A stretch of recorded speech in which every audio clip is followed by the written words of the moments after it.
بالله من الشیطان الرجیم بسم الله الرحمن الرحیم. السلام علیکم خوږو کتونکو، زه نوید عالم نن بیا د یو اصلاحي ویډیو سره ستاسو په مخامخ باندې یم او زه نن ستاسو په علم کې دا راوستل غواړم که چېرې موږ ته د دې خبرې پته ولګېږي چې الله تعالی په دې کائنات کې چې څومره هم څیزونه پیدا کړي دي دا زموږ د پیدې دپاره پیدا کړي دي او که موږ ته د دې څیزونو د پیدې پته ولګېږي چې دا زموږ دپاره څومره مفید دي څومره فایدهمند دي نو انشاءالله چې موږ به ډېر د آرټیفیشل او کیمیکل څیزونه چې کوم دی دا بد شو. نن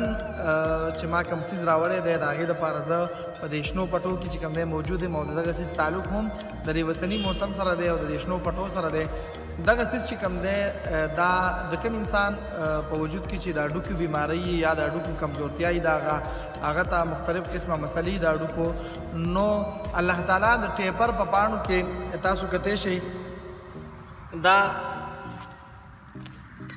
د ټیپر چې کوم دی د ټیپر بوټی دی او دا د ټیپر پاڼې دي په دې کې چې الله تعالی څومره د انسان دپاره کومې پیدا کړي دي او د هډوکو د حوالې سره چې په دې کې کم کمالات دي نو هغه د چا نه پټ پناه نه دي او دا یو ازموده فارموله ده، ثابته شوې فارموله ده چې د دې د استعمال سره د انسان د وجود نه ټولې د هډوکو بیمارۍ چې کوم دی دا ختمیږي. دا یو اصلاحي ویډیو ده، د دې شیر کول او د دې میسج نورو مسلمانانو ته راوسول چې کوم دی دا زموږ ذمهواري ده.